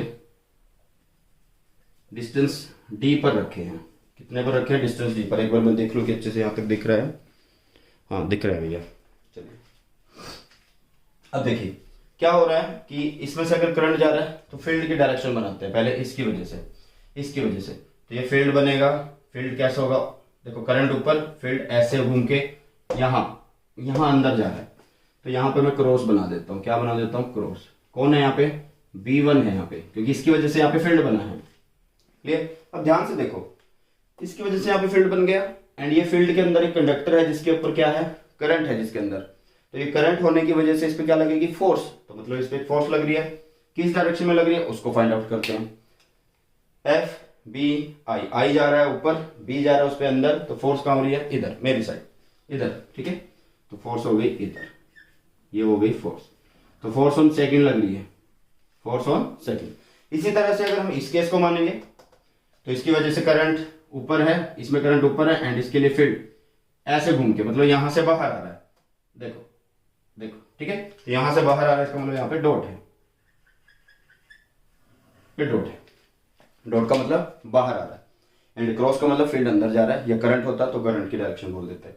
अब यहाँ पे देखो फोर्स क्या होगी, F B I F B किधर आपकी तरफ आ रहा है, आई किधर है, ऊपर है, तो एफ किधर हुआ, इधर है, ठीक है। तो यहाँ पे फोर्स लगी ऐसे, ये होगी फर्स्ट पर फोर्स, ठीक है। तो हमें ये फोर्स फाइंड आउट करनी है। देखो हम फोर्स की बात करें, अगर फोर्स कैसे लिखी जाती है, फर्स्ट फोर्स की अगर हम बात करेंगे, फर्स्ट फोर्स कैसे लग रही है, किसके ऊपर लग रही है, वो लग रही है, इस फॉर्मूले को हम यूज करते हैं आई एल बी। यहाँ पर इन दोनों की जो भी लेंथ एलिमेंट हम ले रहे होंगे, जितनी लेंथ ले रहे होंगे वो बराबर रखेंगे, बस ये याद रखना एल। ठीक है, देखो F1 कैसे लग रही है, F1 कैसे लग रही है, जब B2 बन रहा है यहाँ पे, जब यहाँ पे क्या बन रहा है, B2 बन रहा है, तो B2 हो गया, एंड इसमें करंट कितना है, I1 है, तो ऐसे हो गया। क्लियर। चलो अब ये B2 क्या है, B2 is the field due to a straight conductor, field due to a straight conductor. अभी थोड़ी देर पहले करवाया, mu naught I upon 2 pi, जितना डिस्टेंस होता था, तो यहां से यहां तक या यहां से यहां तक कितना डिस्टेंस है, डी है, तो यहां पे आ जाएगा डी। B2 है तो कौन सा करंट, सेकंड करंट। ठीक है, तो पुट कर दो यहाँ पे F1 I1 L, B2 is mu not I2 2 pi D, 2 pi D हो गया आपके पास। ठीक है, तो F1 हुआ आपके पास क्या, mu not I1 I2 L upon 2 pi D हो गया। क्लियर, क्या हो गया आपके पास, ये हो गया। ठीक है, अगर आप यहाँ पे 4 पाई लिखना चाहते हो तो यहाँ पे 4 पाई कर देना, ऊपर एक और 2 मल्टीप्लाई कर देना, इस तरह से लिख देना। ये F1 क्या हुआ, म्यू नॉट, यहाँ पे 2 लिख दो, 2 म्यू नॉट, या फिर ऐसे लिखो म्यू नॉट अपॉन 4 पाई 2 I1 I2 L upon D, इस तरह से। तो अब इस तरह से लिख सकते हैं, आपकी मर्जी है कैसे भी करिएगा, आप इस तरह से लिख सकते हैं। तो mu not I2 upon 2 pi D हमने लिख दिया। किन्हीं बच्चों को अगर इसमें दिक्कत है तो एक बार रिवाइज भी कर लो कि देखो स्ट्रेट कंडक्टर था, उसमें हम ये लगाते थे बी डॉट डी एल। ठीक है, यहाँ पे म्यू नॉट आई लिखते थे। ठीक है, तो बी डॉट डी एल को ऊपर करेंगे तो बी बाहर, डी एल ये हो गया, mu naught I E enclose, and D L क्या कर रहे थे हम उसके चारों ओर, तो वो कितना था 2 पाई, डिस्टेंस जितना रेडियस तो वो आर, इसलिए दैट्स वाई नीचे 2 पाई आना है, 2 पाई आना। ठीक है, तो इस तरह से क्लियर। आगे देखिए, तो ये हो गया फोर्स। इसी तरह से सिमिलरली आप लिख सकते हैं क्या, F2 में क्या होगा, कुछ भी नहीं है, सेम है, mu not 2 I1 I2 upon 4 pi D, and यहाँ पे लेंथ। अगर इस फॉर्म में लिखना है तो इसमें लिख लीजिए, ऊपर से 2 कट कर देना, नीचे से भी 2 कट कर देना। ठीक है, तो ये है आपकी force due to parallel current, and इसमें दोनों फोर्स है, जब सेम डायरेक्शन में है फोर्स, तो वो फोर्स कैसी है, अट्रैक्टिव फोर्स है। कैसी फोर्स है, अट्रैक्टिव फोर्स, एंड ये दोनों एक दूसरे की तरफ अट्रैक्टिव है, एक दूसरे के अपोजिट है, इक्वल है, तो दैट्स व्हाई यहाँ पे नेट फोर्स कितना होता है, 0 होता है। कितना होता है, नेट फोर्स 0 होता है। ठीक है, तो ये था when current in both conductor is in same direction. अब बात करते हैं अगर अपोजिट डायरेक्शन में हो तो क्या होगा। अगर करंट कैसा हो, अपोजिट डायरेक्शन में हो, कैसी डायरेक्शन में हो, अपोजिट डायरेक्शन में। When current in both conductor is in opposite direction, opposite direction. ठीक है, इन अपोजिट डायरेक्शन। ठीक है, देखिए अपोजिट डायरेक्शन का मतलब क्या क्या चेंज हो सकता है। ये देखो, मैं एक बात बताऊं, फॉर्मूले सारे सेम रहेंगे, सिर्फ डायग्राम में चेंज आएगा। वो डायग्राम बना लेते हैं, वो कैसे चेंज आएगा वो देख लेते हैं। चलो इसको सारा इधर कर देते हैं। देखो डायग्राम में चेंज आएगा, बाकी ये सारी चीजें वही रहने वाली हैं। एंड एक केस आ जाएगा कि इसके केस में जब करंट डिफरेंट होता है, दोनों कंडक्टर में डिफरेंट डायरेक्शन में होता है, तो जो फोर्स है वो रिपल्सिव होती है। ठीक है, वो चीज आ जाएगी एक्स्ट्रा। तो देखो यहाँ पर ऐसे, ये कंडक्टर, ये एक कंडक्टर, इसमें करंट जा रहा है ऊपर, इसमें करंट जा रहा है नीचे, तो देखो फोर्स सिर्फ डायरेक्शन चेंज होगी, बाकी फॉर्मूले यही रहेंगे। ठीक है, अब इसमें है करंट, ये देखिए एफ बी आई, आई जा रहा है ऊपर, बट हमें फर्स्टली इसके लिए फील्ड निकालना पड़ेगा। इसके लिए फील्ड कहां से आएगा, यहां से आएगा। तो इसके लिए फील्ड कैसे निकाल सकते हैं, अंगूठा करें नीचे की तरफ, ऐसे किया, एंड ऐसे ऐसे एंटर होगा ना यहाँ पे फील्ड, तो यहाँ पे फील्ड क्रॉस हो रहा है। ठीक है, कितना फील्ड है, ये B2 फील्ड है, क्योंकि दूसरे कंडक्टर यहां से बन रहा है। इधर से उधर देखते हैं, यहाँ पे अंदर जा रहा होगा फील्ड, तो ये B1 है। ठीक है, तो दोनों जगह क्रॉस है। अब फोर्स निकाल लेते हैं, एफ बी आई, आई का जा रहा है ऊपर, बी का जा रहा है अंदर, एफ का हुआ अंगूठे की तरफ बाहर, तो ये हुआ आपके पास क्या, फोर्स। ठीक है, इसी तरह से वहां पे निकालते हैं, एफ बी आई, बी जा रहा है अंदर, अंदर जा रहा है बी, आई कहाँ है, नीचे है, तो आई हो गया नीचे, बी हो गया अंदर, अंगूठा हो गया उधर, तो दैट्स वाई यहाँ पर क्या हुआ, F2 हुआ। तो ये दोनों फोर्स एक दूसरे से दूर जा रहे हैं, तो दैट इसका मीन्स इसका मतलब क्या है, ये रिपल्सिव है। कैसी है, रिपल्सिव। बाकी चीजें वही रहेंगी, सेम रहेंगी, फॉर्मूला सब कुछ सेम रहने वाला। ठीक है, चलिए।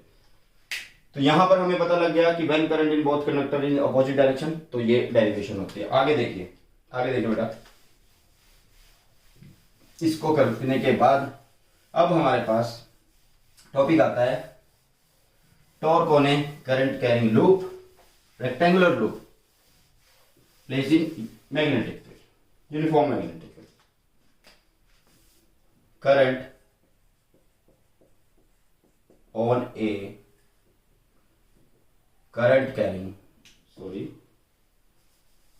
on a current carrying currently torque लिखना हमें, ये तो सारा ही गलत हो गया रे बाबू, सॉरी फॉर दैट। जो चीजें हमने की उनके लिए क्षमा चाहते हैं। Torque on a current carrying rectangular loop placed in uniform magnetic field, ठीक है। तो ये टॉर्क है on a current carrying rectangular loop placed in uniform magnetic field. तो आपको अभी यहां पर केस के हिसाब से करना पड़ेगा। अभी हमने पढ़ा था m इज इक्वल टू क्या होता है, IA होता है। m इज इक्वल टू क्या होता है, IA, ठीक है, पढ़ लिया था। ये क्या था, मैग्नेटिक मूवमेंट था। इसकी डायरेक्शन हमेशा क्या होती है, साउथ से नॉर्थ चलती है। कहां से कहां चलती है, साउथ से नॉर्थ, ठीक है। तो फर्स्टली हम यहां पे केस करेंगे when m is this perpendicular to B, मतलब ऐसा केस बनाएंगे कि जब आपका मैग्नेटिक मूवमेंट परपेंडिकुलर हो किसके, मैग्नेटिक फील्ड के। चलो तो पहले फील्ड बनाते हैं। कैसे बनाएंगे, थोड़ा सा ड्राइंग कर लेते हैं। ऐसे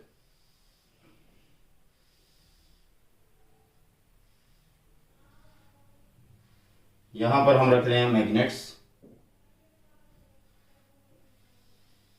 यहां पर हम रख रहे हैं मैग्नेट्स, ये मैग्नेट, ये है नॉर्थ, ठीक है। इसी तरह से यहीं पर कुछ डिस्टेंस साथ पर ही, मतलब ज्यादा दूरी पर नहीं रखेंगे हम, ज्यादा दूरी पर हम नहीं रखेंगे। ये ऐसे, ये हुआ साउथ, नॉर्थ साउथ। इसके अंदर हमने एक लूप रखा। कैसा रखा, रेक्टेंगुलर लूप रखा। तो रेक्टेंगुलर लूप रख देते हैं।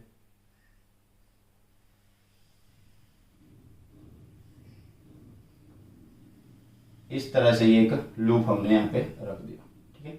ये लूप है एंड ये ऐसे, इसमें करंट ऐसे चल रहा है, ऐसे ऐसे ऐसे ऐसे और ऐसे। तो ये करंट कैसा दिख रहा है आपको, ये करंट कैसा दिख रहा है, क्लॉकवाइज दिख रहा है। तो क्लॉकवाइज में कैसा फेस होता था, ये साउथ फेस है। तो देखो बी कैसे जाता है, नॉर्थ से साउथ, मतलब बी अगर देखें तो बी जा रहा है ऐसे। ये कौन है, बी है, बी वेक्टर, क्लियर। एंड ये इसका अगर हम बनाएं एक्सिस ऑफ रोटेशन, ये क्या है, axis of rotation, axis of rotation, क्योंकि टॉर्क होगा तो रोटेट तो करेगी। कैसे करेगी उसकी बात करते हैं।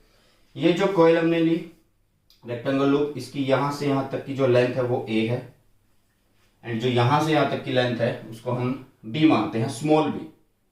ये कितनी है, स्मॉल b है, क्लियर। इतनी चीज क्लियर हुई। अब इसके बाद बात करते हैं। सबसे पहले केस कि ये m परपेंडिकुलर होना चाहिए b के, मतलब यहां पे नॉर्थ है, यहां पे साउथ है, इसके बीच में कॉइल रखा, उसमें करंट साउथ की तरफ जा रहा है, मतलब वो फेस साउथ की तरफ फील कर रहा है। क्यों, क्योंकि क्लॉकवाइज करंट जा रहा है। तो ऊपर साउथ है, नीचे नॉर्थ है, तो इसका मतलब साउथ से नॉर्थ जा रही है आपकी कौन, m। इसका मतलब यहां पे ऐसे बना सकता हूं मैं, क्या, m, क्या है ये, m वेक्टर है, क्लियर। तो देखो दिख रहा है ना कितने का एंगल है, 90 डिग्री का एंगल है। अब यहां पे होगा क्या, यहां पे किन किन फेस के ऊपर, किन किन ब्रांचेस के ऊपर फोर्स लगेगी।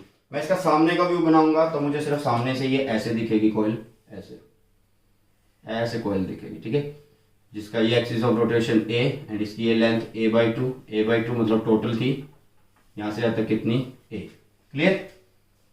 तो इसकी A B C and D, इस मतलब A D and B C branch पर कोई भी फोर्स नहीं लगेगी, क्योंकि फोर्स के लिए क्या होना चाहिए, फोर्स के लिए क्या होना चाहिए कि भाई आपका जो लेंथ है वो लेंथ एंड आपका जो फील्ड है वो क्रॉस करना चाहिए, मतलब 90 पर होना चाहिए। यहां पर लेंथ ये ऐसे ही है, ऐसे ही फील्ड जा रहा, तो इन पे इस ब्रांच पे फोर्स नहीं लगेगी, फोर्स इस पे और इस पे लगेगी। डायरेक्शन निकाल देते हैं, एफ बी आई, आई जा रहा है इधर, बी जा रहा है किधर, इधर, इधर जा रहा है ना बी, इस ब्रांच के लिए ऐसे बी जा रहा है, तो बी इधर जा रहा है, आई जा रहा है इसमें ऐसे, एंड फोर्स लग रही है नीचे। तो यहां पर हम लिखेंगे फोर्स की डायरेक्शन इस तरह से। दूसरे पे निकालेंगे तो देखो करंट रिवर्स हो गया, तो फोर्स नीचे थी तो अब ऊपर आ जाएगी, सिर्फ ये डिफरेंस। क्लियर, इस तरह से ये बन गया आपके पास क्या, फोर्स। एक फोर्स ये हो गई एंड एक फोर्स आपके पास ये हो गई, इस तरह से। ठीक है, तो अब कुछ नहीं करना, जहां पर कपल ऑफ फोर्स आ जाता है एंड वो फोर्स इक्वल एंड अपोजिट होती है, मतलब नेट फोर्स वहां पे 0 होती है, तो वहां पे बन जाएगी टॉर्क। टॉर्क लिख लेते हैं, टॉर्क। टॉर्क क्या होता है, either force, either force and उसका भी क्या, magnitude, into perpendicular distance between forces, distance between forces. Clear, ऐसे। टॉर्क क्या है, आइदर फोर्स, मतलब कोई भी फोर्स हो। ये फोर्स कितनी हो सकती है, हमने बोला है फोर्स कैसे लिखती है, आई एल बी से लिखते हैं। तो करंट जा रहा आई, तो टॉर्क फोर्स कितनी होगी, आई, लेंथ, लेंथ किस पे लग रही है ये फोर्स, बताइए किस पे लग रही है फोर्स, आप बता सकते हैं कि ये फोर्स किस लेंथ पे लग रही है। इन पे तो लग नहीं रही, ए और ए पे तो लग नहीं रही, इस वाली लेंथ पे लग रही है, और ये कितनी है, बी है, तो इसलिए B, capital B, magnetic field, into perpendicular distance. ये परपेंडिकुलर डिस्टेंस, ये एक फोर्स है, ये एक फोर्स है, इनके बीच में परपेंडिकुलर डिस्टेंस कितना है, ए है, तो यहाँ पे आ गया ए। तो टॉर्क की वैल्यू कितनी हुई, I B A capital B, and small B capital small A, area आ गया किसका, कोयल का, तो यहां पर आ गया हमारे पास क्या, टॉर्क कितना, आई A B, I A B आ गया, and I into A is M, तो मीन टॉर्क यहां से एम बी हो गई। Clear clear clear clear clear हो गया। ये था केस जब आपकी टॉर्क कैसी हो, मतलब इस तरह से रखी हो कि उसका प्लेन प्लेन सेम डायरेक्शन में मैग्नेटिक फील्ड के, या फिर आप बोल दो कि मैग्नेटिक मूवमेंट जो है वो परपेंडिकुलर हो किसके, मैग्नेटिक फील्ड के। क्लियर, तो ये हो गया आपके पास एक केस। दूसरा केस करते हैं, एंड इस दूसरे केस के अंदर हम क्या पढ़ेंगे कि जब m जो है, m वेक्टर किसी एक एंगल पे शिफ्ट हो, when m makes theta with b। Clear, तो इसको पढ़ते हैं। अब मान लीजिए आपकी कॉइल थोड़ी सी रोटेट हुई, कैसी हुई, थोड़ी सी रोटेट हो गई।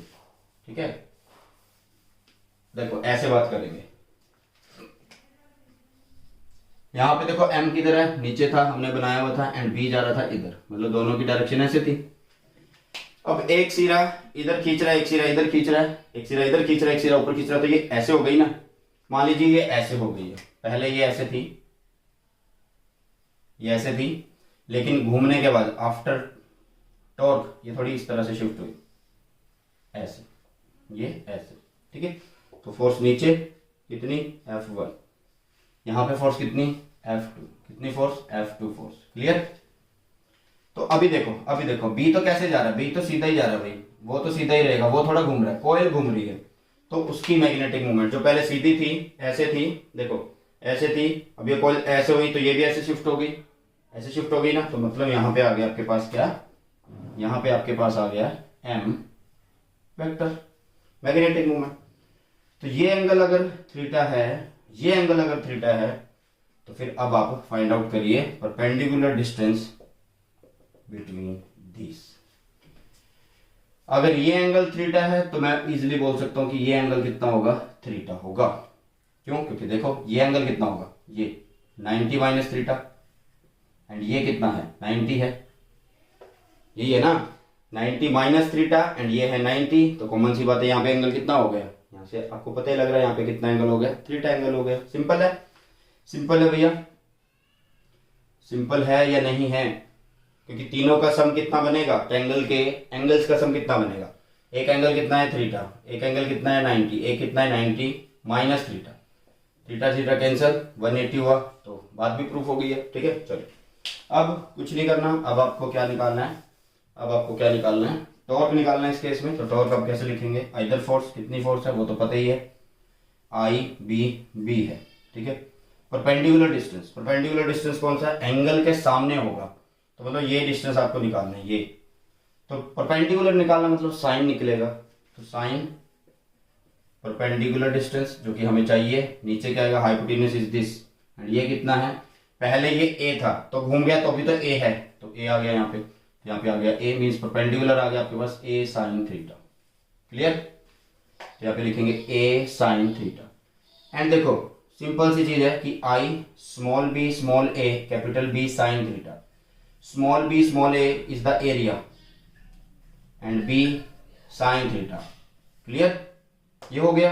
एंड यहां पर देखो आई एंड ए, इसको एम बोलते हैं, तो टॉर्क क्या हुई, आई ए हो गया M B sine theta, but मैंने इसको वेक्टर में अभी नहीं लिखना, अगर वेक्टर में लिखना चाहता हूं तो torque M vector cross B करेंगे। क्लियर, तो ये हो गया आपके पास टॉर्क, किसके केस में, जब आपका कोयल इस तरह से है। ठीक है, तो अब करते हैं हमारे पास गैल्वेनोमीटर की आती है, वो कर लेते हैं, वो उसके बाद फिर लगभग हमारी जितनी डेरिवेशन है वो फिनिश हो जाएगी। अगर कोई रह भी जाती है तो आफ्टर चेकिंग मैं आपको करवा दूंगा। ठीक है, चेकिंग करने के बाद आपको करवा दी जाएगी। चलिए, तो गैल्वेनोमीटर के केस में कैसी डेरिवेशन आती है वो हमें बता दो सर, बता देते हैं। ठीक है, गैल्वेनोमीटर के केस में कैसी डेरिवेशन आती है, तो गैल्वेनोमीटर के केस में जो डेरिवेशन आती है वो आपको आती है उसकी टॉर्क से रिलेटेड, मतलब वर्किंग से रिलेटेड। उसमें क्या होता है कि जो गैल्वेनोमीटर होता है वो करंट पास करता है, करंट कैरिंग कोयल मैग्नेटिक फील्ड के बीच में होती है, वो हेयर स्प्रिंग को घुमाती है, उसमें टॉर्क जनरेट होती है, फिर करंट बंद करने पर वो रिस्टोरिंग टॉर्क आती है। मतलब हम इक्विलिब्रियम पोजीशन से स्टार्ट करते हैं जहां पर टॉर्क, जिसको हम बोलते हैं डीफॉर्मिंग टॉर्क, कौन सी टॉर्क, डीफॉर्मिंग टॉर्क। ठीक है, वो किसके इक्वल होगी, टॉर्क कौन सी, रीफॉर्मिंग के इक्वल। ठीक है, रीफॉर्मिंग के इक्वल। तो डीफॉर्मिंग अभी पढ़ के आए हम, क्या थी भाई, अभी पढ़ के आए हैं, एम बी साइन थीटा, या फिर इसको पहले से हमने क्या लिखा था, आई ए बी साइन थीटा, ऐसे लिखा था ना, किसके इक्वल है, रीफॉर्मिंग टॉर्क के इक्वल। इसमें एक हेयर स्प्रिंग होता है, जैसे यहाँ पे एक वायर आती है, मिरर होता है, फिर यहाँ से ऐसे कोयल होती है। ठीक है, ऐसे कोयल, बीच में वो लटका हुआ होता है यहाँ पे, एंड यहाँ पे होता है आपका कोर, सॉफ्ट आयरन कोर, इस तरह से। एंड यहाँ इसमें जो है रीस्टोरिंग टॉर्क एंड डीफॉर्मिंग, इन सब का इफेक्ट देखने को मिलता है, एंड ये होता है हेयर स्प्रिंग। तो इस हेयर स्प्रिंग में जो रीफॉर्मिंग टॉर्क है वो कैसी होगी, ये क्या करता है, जैसे जैसे करंट पास होता है कोयल घूमती है तो इसमें ट्विस्ट आते हैं, क्या आते हैं, ट्विस्ट, ये उतने ही ट्विस्ट खोलेगा। तो मतलब reforming torque directly proportional to twist per unit length. तो यहाँ पे प्रोपोर्शनल लिखा है, इक्वल लिखने के लिए मैं के लगा दूंगा एंड यहाँ पे लिख दूंगा 5। Clear, theta sine theta, theta कितना है यहाँ पे 90 डिग्री है, कैसे, क्योंकि यहाँ पे होगा कौन, नॉर्थ, एंड यहाँ पे कौन होता है, साउथ होता है, ऐसे चलता है। तो देख लो कितना एंगल बन रहा है कोयल के बीच में एंड इनके बीच में, जिन पे फोर्स लग रही है। तो सिंपल आपको दिख रहा है कि कितनी है, 90 है, तो दैट्स वाई यहाँ पे 90, एंड ये हो गया क्या, सिर्फ आई ए बी। तो यहां से हम क्या करेंगे, नंबर ऑफ टर्न्स भी हैं तो नंबर ऑफ टर्न्स मल्टीप्लाई कर देते हैं कैपिटल एन। तो यहां से अगर हम आई निकालें तो क्या बनेगा, के 5 अपॉन एन ए बी बनेगा। ठीक है, एंड यहां पर इतनी चीज को हम बोल देते हैं क्या, constant, K is equal to N A B, जो कि क्या हुआ, जी हुआ आपके पास, क्या हुआ, जी हुआ। तो आई आ गया आपके पास क्या, G 5, means G is a galvanometer constant, तो that's why I directly proportional twist produce in the hair spring, twist produce in the hair spring. And ये हो गया हमारे पास क्या, गैल्वेनोमीटर कांस्टेंट, क्या हुआ ये हुआ आपके पास गैल्वेनोमीटर कांस्टेंट, गैल्वेनोमीटर कांस्टेंट हो गया ये आपके पास। क्लियर, इस तरह की जो है डेरिवेशन आपको देखने को मिलेगी किसके अंदर, गैल्वेनोमीटर के अंदर। अब करते हैं कन्वर्जन, एक बार इसको देख लीजिए, कन्वर्जन करते हैं। देखिए कन्वर्जन में क्या होता है, कन्वर्जन में हमें क्या करना होता है कि आपको कन्वर्जन के अंदर आपको गैल्वेनोमीटर किस में बनाना पड़ता है, एमीटर में, एंड किस में बनाना पड़ता है, वोल्ट मीटर के अंदर। तो बहुत आसान है, करते हैं इसको, ठीक है। एंड कुछ फॉर्मूलेज हमारे यूज होंगे, जैसे जी हमारे पास यूज होगा कितना, के अपॉन NAB, ठीक है, के अपॉन NAB, या फिर यह वाला फॉर्मूला यूज होगा, के अपॉन NAB तो है, फाई साथ में आ जाएगा, ठीक है, तो वो आई हो गया, के अपॉन NAB, ये तो वही गैल्वेनोमीटर कांस्टेंट, और ये फाई। तो बाकी करते हैं, ठीक है, बाकी कर देते हैं। पहले हम कन्वर्जन की डेरिवेशन करते हैं, किसकी, एमीटर की। तो देखो, फर्स्ट है गैल्वेनोमीटर इंटू एमीटर, ये इस तरह से शॉर्टकट में लिख रहे हैं, एमीटर लिखते हैं इसको। सबसे पहली बात है याद रखना कि जो गैल्वेनोमीटर होता है, गैल्वेनोमीटर का रेजिस्टेंस बहुत ज्यादा हाई होता है। क्या होता है, हाई होता है। तो जब भी हम करंट मेजर कर रहे होते हैं, क्योंकि गैल्वेनोमीटर को जब एमीटर बना रहे हैं तो मीटर तो करंट मेजर करता है ना। अगर इससे हम करंट मेजर करेंगे, इसका रेजिस्टेंस कैसा है, हाई है, तो इसके रेजिस्टेंस हाई होने की वजह से करंट तो इक्वल आएगा ही नहीं, क्योंकि रेजिस्टेंस ज्यादा तो करंट पास ही नहीं होगा। तो दैट्स वाई हम क्या करते हैं, इसका रेजिस्टेंस कम करते हैं। तो वो कैसे करेंगे, हम पैरेलल में एक लो रेजिस्टेंस लगा देते हैं, जिसको बोलते हैं एस, मतलब शंट बोलते हैं। क्लियर। एंड इस पूरी अरेंजमेंट को इतनी अरेंजमेंट को क्या बोलते हैं, एमीटर बोलते हैं। क्लियर। तो यहां से करंट आया आई, यहां करंट गया आई जी, एंड यहां करंट हुआ आई माइनस आई जी। क्लियर। होता क्या है कि जब आप एस लगाते हो तो आपको डेरिवेशन के अंदर इस एस की वैल्यू फाइंड आउट करनी आती है। तो इस एस की वैल्यू निकालते हैं।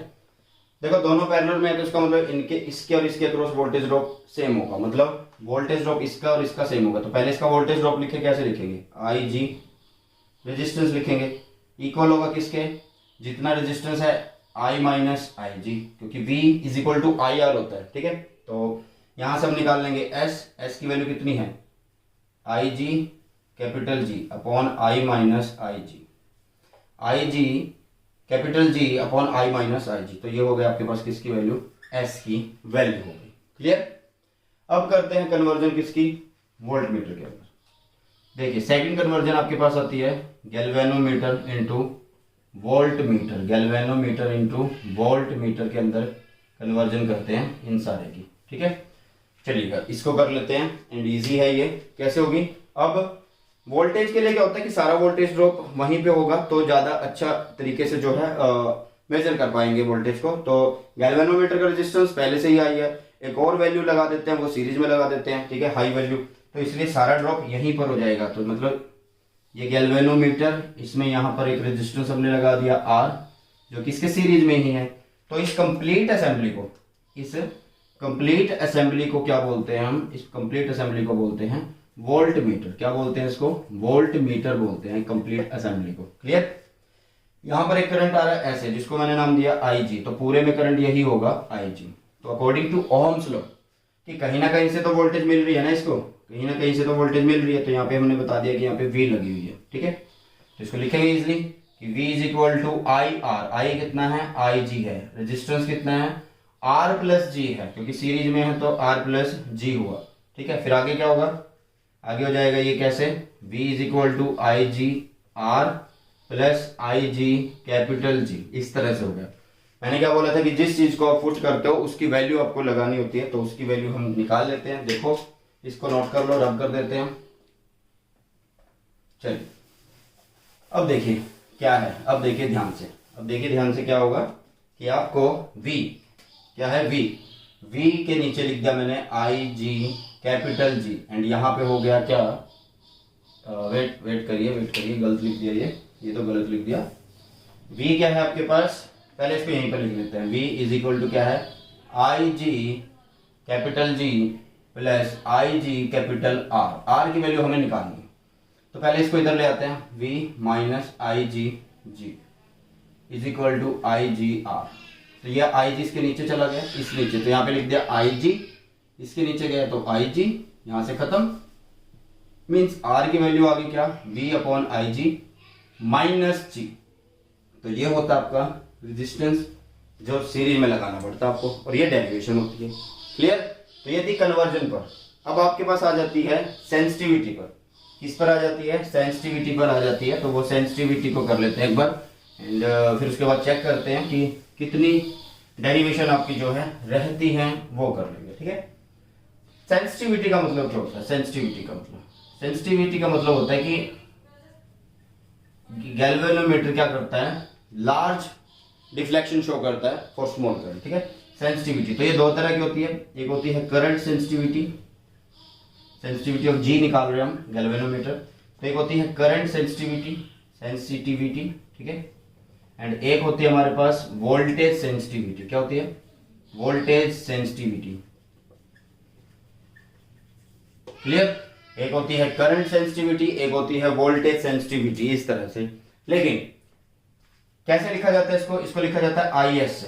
ठीक है? ये क्या लिखा जाता है? आईएस से। एंड इसको कैसे लिखा जाता है? इसको लिखा जाता है वीएस से। कैसे लिखा जाता है? वीएस से। ठीक है? सिंपल है। अब यहां पर देखिए होगा क्या कि हमें क्या करना पड़ता है, यहां पे बोलना पड़ता है कि आईएस क्या है? Deflection per unit current. यहां पे डिफ्लेक्शन पर यूनिट वोल्टेज।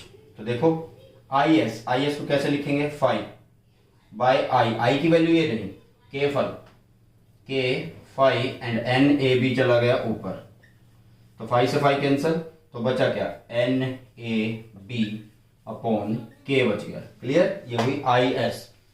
यहां पे देखिए फाई है, नीचे क्या है? वी को कैसे लिख सकते हैं? आई आर लिख सकते हैं। तो V S phi R and I की वैल्यू ये रही K phi and N A B चला गया ऊपर, तो वी एस आ गया आपके पास क्या? फाई से फाई कैंसिल, तो एन ए बी अपॉन के आर, रेजिस्टेंस आ गया आपके पास। क्लियर? इस तरह से। ठीक है? एन ए बी अपॉन के आर, यहां पर एक क्वेश्चन बनेगा कि जो करंट सेंसिटिविटी है वो कैसे इंक्रीज की जाती है? नंबर ऑफ टर्न्स इंक्रीज करके, एरिया इंक्रीज करके, मैग्नेटिक फील्ड के साथ, एंड के को कम करके। ठीक है? के को कम करके। एंड सुनिए ध्यान से, यहां पर बोला जाएगा कि करंट सेंसिटिविटी इंक्रीज कर देंगे, क्या वोल्टेज सेंसिटिविटी पर फर्क पड़ेगा? नहीं पड़ेगा, क्योंकि यहाँ पे रेजिस्टेंस है, तो ये रेजिस्टेंस उस चीज को बैलेंस कर देगा। तो यहाँ पर इस तरह क्वेश्चन बनता है, बट हम क्वेश्चन यहाँ पे नहीं कर रहे हैं क्योंकि हम कर रहे हैं डेरिवेशन के वन शॉट। तो इसको एक बार नोट कर लो, मैं चेक कर लेता हूँ कि कोई डेरिवेशन बची तो नहीं है फटाफट। चलिए, तो अब हमारे पास जो टॉपिक बचता है, एंड वो टॉपिक है भाई अब the magnetic dipole movement of A revolving electron. ठीक है? Magnetic dipole movement of A revolving electron. तो ये करते हैं, जिसके बाद डेरिवेशन का ये जो वन शॉट है चैप्टर का वो अच्छे से फिनिश हो जाएगा। एंड नेक्स्ट चैप्टर बहुत छोटा है, उसके अंदर तो वैसे ही डेरिवेशन लगभग ना के बराबर है, तो दैट्स वाई क्या पता उसका वन शॉट ना है। ठीक है?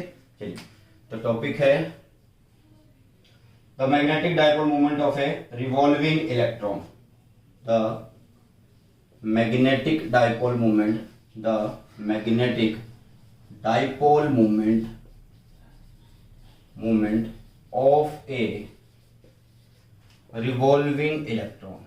ए रिवॉल्विंग इलेक्ट्रॉन।